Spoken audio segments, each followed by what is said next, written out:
book, which has to do with the slaughter of the Christians.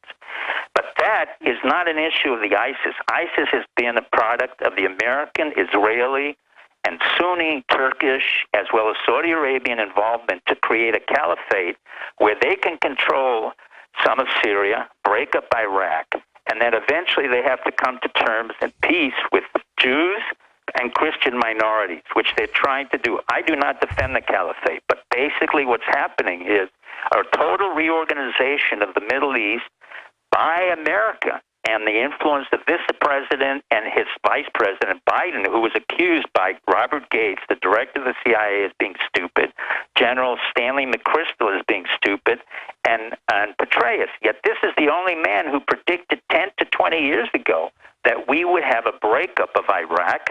We were never going to build a nation in Iraq. We were never Sure, that's clearly been the plan, is getting it weak the whole time to do that. I'm sorry? I mean, clearly the plan has been get Iraq weak the whole time to do that. It's a clear program of balkanization. Well, it was after the Bush, Cheney, and the neocons. We wanted to break it up because it had no viability as a centralized organization. All right, sir, we've got to go to break. I want to come back and shift gears over to Russia and briefly find out what you think about the whole shoot down of the plane and get your perspective on that. But briefly, what do you think of them refusing to enforce border laws and just opening the border up wide open? I think Obama could use this as a crisis to power grab. No, I don't think so. I don't think Obama really needs to have a power grab. He's already been in an executive expansion without a power grab. Basically, I always believe that these children should be brought back to their home countries. The real culprit in this is Mexico. Mexico should never have allowed them a transit point, because if I want to go into Mexico and become a Mexican citizen, it's almost impossible for them. No, I know. So why is Mexico doing that? Because Mexico wants to put pressure on our borders for them to get more money for us to help them out financially. No, that's it. They've been demanding a Marshall Plan, so they're holding us ransom. Correct. Yeah, and that's just all right there. Well, I can't argue with any of that. Well, it's money. Yeah. Alex, it's always follow the money. Cold, hard analysis with Steve Pieczenik, a real spy master, on the phone with us. Whether you agree with him or disagree, it's definitely interesting to get his perspective. We'll be right back to get his take on MH17, where it's all going with Putin and more. Then your phone calls and another guest straight ahead on this Thursday live edition. InfidelBodyArmor.com or 888-608-6605. 20% off or $20 off.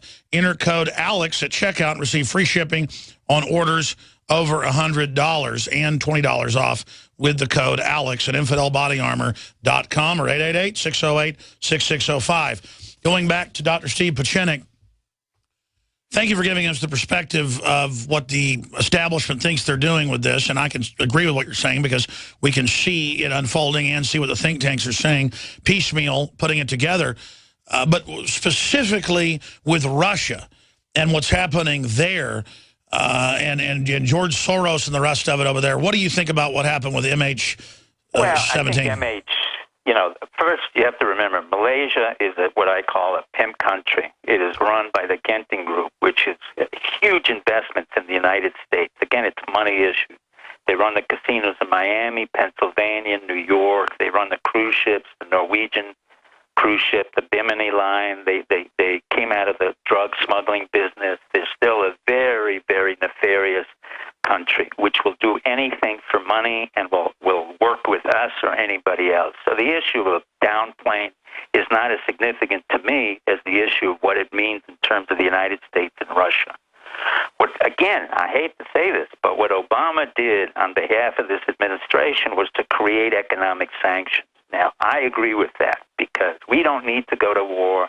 Our country is tired of sending boys to Iraq and Afghanistan thanks to Bush and Cheney, who never went to war. But instead, we did something much more effective. We lowered the ruble. We forced an economic flood of money out of close to $100 billion of investment money out of Russia. We forced the indices of the market to go down. The Russians are hurting economically. They will hurt economically. And the reason we can do this is because the only product they can sell on the open market is $100 a barrel of oil. Now, having done that, what happens is Putin has been put up there by the CIA and other intelligence units. You got to understand, nothing happens in Russia or the world without our CIA and our intelligence community helping to put it there. And in the respect, we want Putin out. And what's happening is 3 divisions of his intelligence service. That's the FSB, which he was head of the KGB, and the SVR, which is their foreign intelligence, plus the GRU, their military intelligence, has been fighting over the fact that Putin has not been able to economically maintain a stability in Russia. And in turn, they're the ones who deal with the economic fallout because they're the ones who do anti-corruption work, but they are involved in corruption. And in turn, they're fighting among each other. And what you saw in the Ukraine was the GRU, FSB fighting among them, each other. It's very much like our military intelligence fights with the CIA, but much more lethal because the head of that is Putin. And Putin is hurting because we forced him to stretch out all the way into Ukraine. Remember, the Ukraine in and of itself has no basic value to us. In terms of strategic force structure, it really doesn't impact on Europe. So it's a proxy war like Afghanistan? Well, it's even less than that because Afghanistan was totally desolate. Here we have a $15 billion liability. In other words, the minute we pick up the Ukraine, despite what everybody says, we have a dead asset that is not worth $15 billion. But we have. Well, you can cut off Russian gas and then make them buy it from the U.S. Well, we can do that, but that would be Cozabella. But we don't need. Tell you what, Doc, do 5 more minutes with us, and I promise callers, I'll get to you as well. You'll just be on with Professor Yamamoto. Darlene, Terrence, James, Dennis, Eddie, I'm going to get to all of you. So stay with us. Dr. Pieczenik, stay there, back in 60 seconds. We've got photos up on Infowars.com taken by astronauts of rockets and explosions. Photos of it taken from space. Pretty chilling. Dr. Steve Pieczenik's our guest. Your calls are coming up. Doc, finishing up with what's happening with Putin. I mean, I know that there were deals with Yeltsin for the so-called collapse of the Soviet Union. I know that there were deals with Putin early on. Then he went after a bunch of the oligarchs, European oligarchs and others. And my whole issue is I don't really see Russia trying to expand anywhere. And I don't want a unipolar world. I mean, I want to see sovereign nations out there operating off their trade. I don't like communist China. That's who I really see as being just nightmarishly oppressive. I get they've got a huge population, but I mean, are you endorsing the toppling of Putin and putting something else in? Yes. I think it's time for Putin to leave, but I don't have to endorse anything. Basically, what's happening is Putin has spent 14 years in the Soviet and Russian unit. He was trained by Marcus Wolf. By the way, he was a Jewish spy master who was appointed by Stalin and Marcus Wolf. He was the head of the Stasi. He was head of Stasi, but also, you have to understand, Putin was really trained by Stasi in East Germany. That's why he and Merkel really get along very well. But Putin has no strategic sense, and he is becoming too counterproductive to really world trade. And what we're interested in, and quite frankly, America's not interested in war. We're interested in world trade. And as you said, China is expanding very quickly. They're expanding in the Indian Ocean, the Middle East, and Africa, and world trade. And we want to compete with that. And Putin, hey, by the way, sometime I'll tell the whole audience a story. One time they said they wanted me on like Interfax, national Russian television. And when they punched up the Skype for the interview, the video feed was this big, giant government hall. And all these like obvious FSB people, but like the brain bugs, not like the knuckle draggers, all like interrogating me. It wasn't for TV, asking about you and why you came on my show. And I said, I don't know. But then they started getting real paranoid, thinking I was an Asian or something. What do you want to say to them? Oh, I don't want to say anything. I want to say, it means all the best to you. You know what you have to do. You take out Putin, and the rest is you want your money, and you want to be able to come to the United States. You want to be able to come to Switzerland and Europe. So get rid of Putin. That's it.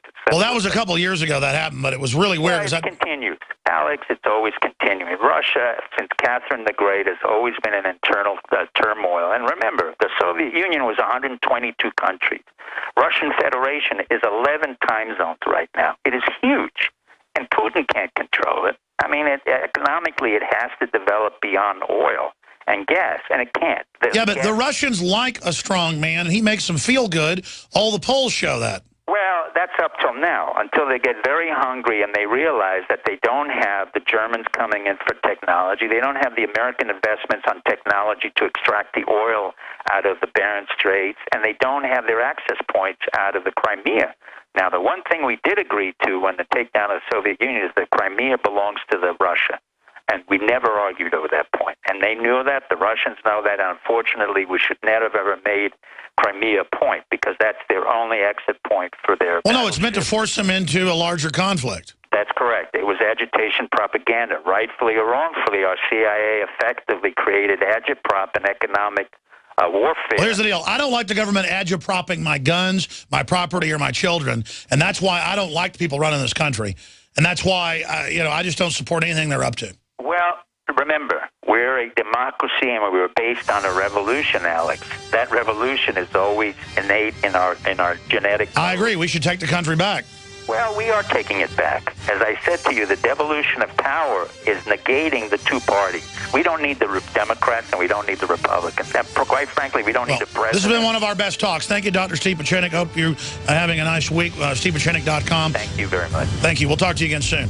All right, we got Professor Hamamoto coming up, and if the callers want to hold, I promise I'll get to you. Stay with us.